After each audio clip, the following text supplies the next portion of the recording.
Aujourd'hui, on va parler de quelque chose qui est très important.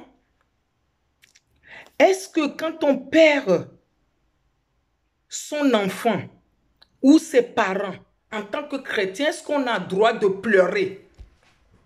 Si tu as la réponse, comment toi tu le trouves, tu le mets en bas, soit sur Facebook, soit sur YouTube, tu donnes, toi, ta façon de voir les choses.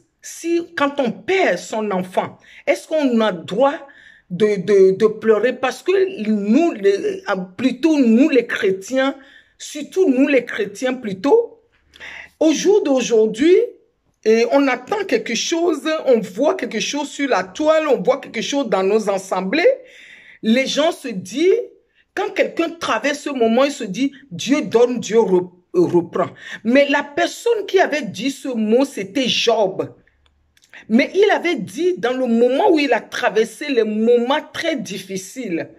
Mais il n'avait pas dit tout de suite. Il avait dit vraiment quand il a questionné Dieu, il a dit à Dieu, Dieu, pourquoi tu as permis ça? Pourquoi tu as permis qu'il était un homme intègre? Il était un homme serviable. Il était un homme qui donne l'amour. Pourquoi Dieu a permis? Jusqu'à ce qu'il a eu la réponse, c'est là qu'il a dit, Dieu, pardonne-moi, c'est toi qui donnes, c'est toi qui réponds. Mais aujourd'hui, on a la tendance de prendre ce mot comme une récitation. On dit à tout vent.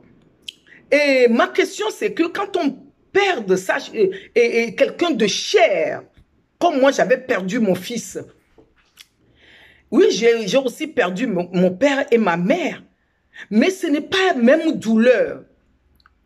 Aujourd'hui, nous les chrétiens, et on veut étouffer les gens de ne pas exprimer leurs émotions. On veut étouffer, non. Et par exemple, chez les occidentaux, quand quelqu'un pleure, on dit à la personne de pleurer parce que de se libérer. Pleurer, de se libérer ses émotions, de ne pas garder. Jésus-Christ avait pleuré pour Lazare. Rire aussi. Parce qu'il y a certaines personnes, quand ils perdent quelqu'un de cher, soit ils rigolent beaucoup, du coup, soit ils pleurent beaucoup. Il y a certaines, ils n'arrivent même pas à parler, à ouvrir la bouche pour dire un mot. Comme c'était mon cas, je n'arrivais pas à parler. L'émotion, je n'arrivais pas à parler. Au lieu que, par exemple, moi, je suis quelqu'un de la nature qui parle beaucoup. Aujourd'hui, je vais parler aux femmes de l'espoir. Je vais parler aux femmes courageuses. Je vais parler aux femmes, les femmes battantes. Je vais parler à des femmes de lumière. Je vais parler aux femmes vertueuses. Tu as traversé les moments difficiles. Comment on peut interdire à quelqu'un de ne pas exprimer ses émotions? Parce que moi, je trouve que c'est comme un truc de la sorcellerie. Parce que, qu'est-ce qui se passe au milieu de nous, les chrétiens, aujourd'hui?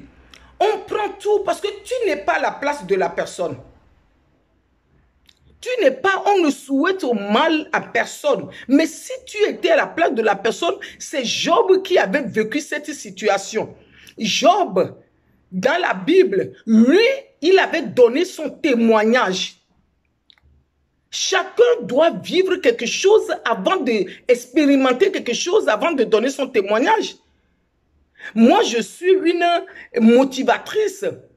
J'ai encouragé les gens. Mais quand l'épreuve, Dieu m'a prouvé, c'est quelque chose qui était difficile. Comment on peut dire aux gens, non, et telle personne, parce que je vais dire ça, il y a quelqu'un, elle va se prendre visée, mais non, parce que la façon dont elle m'a expliqué, ça m'a permis de dire, mais je vais parler sur ce sujet, parce qu'il y a une autre femme qui est quelque part, qui est en train de vivre ça, qui est abandonnée, que personne ne la comprend parce que la femme a perdu son enfant, personne ne la comprend quelque part. Et c'est la situation qui touche d'autres femmes, beaucoup de femmes, que personne ne se rende pas compte. Ça touche aussi les hommes. Parce que, perdre un parent et perdre un enfant, c'est deux choses différentes qui n'ont rien à voir. Parce que les parents, Dieu a dit que chacun de nous a des années à faire sur cette terre, de 70 ans jusqu'à 120 ans. Qu'un parent part, et on perd, la personne ne va plus voir la personne, on pleure, ça ne finit jamais, mais ce n'est pas pareil que de perdre un enfant. Ce n'est pas pareil. Les gens donnent ce témoignage, oh, moi aussi j'ai perdu mon père, j'ai perdu ma... Ça n'a rien à voir. Mais là, ce n'est pas là le sujet, ça aussi c'est un. Mais deux, les gens vont se dire, oh, pourquoi je t'ai appelé, tu n'as pas rigolé, tu n'as pas discuté, ou bien les gens, ils appellent, ils veulent savoir la profondeur, qu'est-ce qui s'est passé? Mais non. Moi, j'avais ma filleule, ma fille, elle avait perdu son enfant. Je l'appelais, je l'encourageais. Mais à un moment donné, elle n'arrivait plus à parler avec moi. Elle ne répondait plus. Mais je continue de l'envoyer les messages. J'avais une sœur qui est comme une copine, qui est comme une sœur. Elle avait perdu son fils. Je ne l'ai jamais demandé qu'est-ce qui s'est passé jusqu'à maintenant.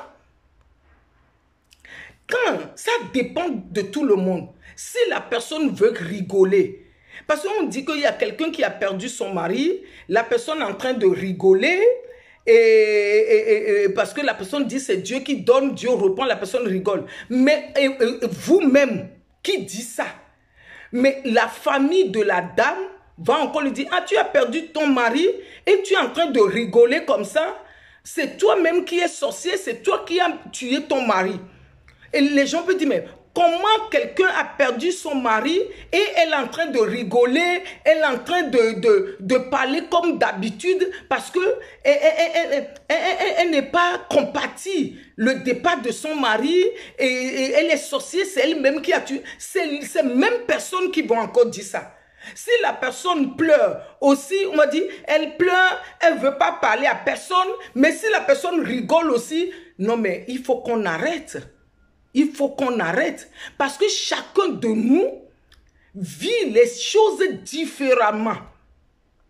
On ne va pas dire telle personne a vécu comme ça, telle personne a se comporté comme ça. Il faut que tout le monde se comporte comme ça. Non, ça dépend de relations que tu as avec ton mari avant qui part. Ça dépend de ton enfant. Ça, on ne peut même pas expliquer.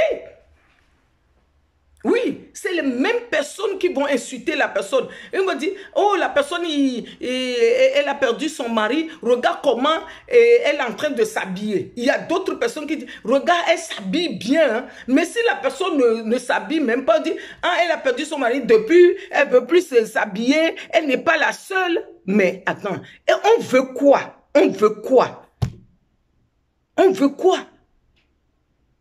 Chacun est libre de montrer ses émotions. Chacun est libre et parce que des fois même, la personne ne fait même pas exprès. La personne ne se rend même pas compte de ce qui se passe dans sa vie. La personne se pose la question, est-ce que c'est le ciel qui est tombé sur sa tête? Qu'est-ce qui se passe? Où il est tombé? Qu'est-ce qui n'est pas bien fait? Comment se fait-il que ça s'est passé? Et ça vient d'un être humain ou c'est la volonté de Dieu? C'est le moment où c'est un bouleversement total dans la vie de la personne. La personne se pose la question. C'est le moment où et tu ne peux même pas critiquer la personne. Toi, ce que tu dois faire, envoyer le mot d'encouragement. Envoyer les SMS. Envoyer pour encourager la personne. Parce qu'au jour d'aujourd'hui, chez nous les chrétiens, même nos comportements sont comme quelqu'un, les gens qui ne connaissent pas Dieu, les gens qui n'ont pas d'amour à donner.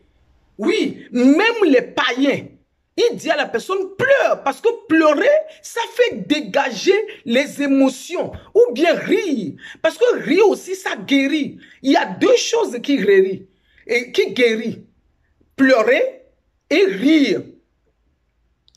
Et rire, rigoler beaucoup. Et ça enlève le stress. Pleurer aussi, ça enlève le stress. Maintenant, si vous touffez la personne, vous dites la personne, ah, non, et c'est ça que il y a beaucoup de mamans qui ont témoigné, et quand ils sont là, ils parlent avec tout le monde, quand tout le monde est parti, que personne n'appelle là. Mais c'est là que le galet commence. Même il y a des hommes qui ont témoigné. C'est là qu'ils se sentent tout seuls, abandonnés, parce que personne n'appelle. Personne n'appelle. Parce que c'est un message qui est très, très important. C'est un message qu'aujourd'hui, on n'en parle pas. Mais c'est un message que les gens souffrent. C'est un message que les gens traversent ce moment. Et comment on peut accompagner mieux. Aujourd'hui, cet accompagnement, on va dire, va voir les psychologues. C'est les gens du monde qui accompagnent. Quand tu paies ta chair, quand tu paies quelqu'un de cher pour toi, quand tu traverses les moments d'épreuve, quand tu es approuvé, les moments de deuil, on va dire, va voir les psychologues. Mais est-ce que nous, les chrétiens, est-ce qu'il y a cet accompagnement-là pour accompagner la personne, pour appeler la personne, pour donner les mots, beaucoup de mots d'encouragement qu'on a, pour motiver la personne, pour, même si la personne n'arrive pas à parler, parce que, comme je l'ai dit, chacun est différent. Chacun est différent. Et chacun démontre sa motivation. C'est pas la motivation. Chacun démontre ses émotions différemment. Les uns les autres. Comme nos visages sont différents, c'est comme ça aussi nos réactions à des situations sont différentes. Personne ne va dire, moi je vais réagir comme ça, non. Quand ça t'arrive, c'est là que tu comprends, ah, c'est pas facile. C'est pas facile de nous soutenir, de nous aider, qui est important. Parce qu'il y a d'autres qui vont dire, ah, je t'ai appelé, comme tu n'as pas décroché le téléphone, c'est pour cela que je ne voulais pas. Mais pourquoi tu n'arrives pas à parler parce que telle personne a perdu son mari, elle a rigolé et toi tu rigoles pas. Non mais je me suis dit, mais on est où? Parce que c'est quelque chose qui va toucher certaines personnes. Ils vont dire, ah, on a parlé avec Maggie, elle dit ça publiquement. Oui, ça peut aider d'autres familles, ça peut aider d'autres femmes quelque part, ça peut ainsi aider d'autres personnes à savoir comment aider quelqu'un qui traverse cette situation. C'est quelque chose qu'on ne souhaite pas. On ne souhaite pas, même à son ennemi. Parce que dans le moment comme ça, les gens se comportent comme... Non, mais c'est méchant. C'est méchant. Où est l'amour? Où est le soutien aux uns aux autres? Où est le soutien, nous? Parce que arrêtez de respecter les récitations de Job. Job, il n'a pas dit ce mot en l'air. Il a dit plusieurs, on ne sait pas combien de mois, combien d'années. Il a fait ses épreuves, ses deuils. Il a compris. Dieu a guéri ses blessures intérieures. Dieu a guéri ses blessures intérieures d'abord, avant qu'il a reconnu que oui, voilà Dieu. Mais dans les coups, Job n'a pas parlé de ça. D'un coup, Job n'a pas parlé de ça. Après ça, on a vu tout ce que Job avait traversé. Mais où est notre amour? Voilà ce que j'ai envie de partager. Voilà ce que j'ai envie de me libérer, en fait, de libérer. Parce que si Dieu me permet aujourd'hui que je peux parler, je peux me libérer. Là, je peux parler maintenant. Je peux me libérer maintenant pour enlever toutes ces émotions-là, pour être guéri, pour ne pas garder cette émotion à moi. Je peux m'exprimer. Si j'ai envie de crier, je crie. Si j'ai envie de rigoler, je rigole. Si j'ai envie de pleurer, je pleure. Voilà comment chacun doit vivre. Et on dit, on est libre et on est libre, libre aussi de perdre son enfant et de savoir laisser la personne faire ses deuils, faire ce qu'elle a envie de faire et revenir et comme elle doit faire et laisser la personne vivre et soutenir seulement la personne avec des mots d'encouragement. Quand tu es quelque part, mots d'encouragement, garder l'espoir, encouragement à nous tous. Je vous aime avec l'amour de Dieu, Sister Maggie. Voilà.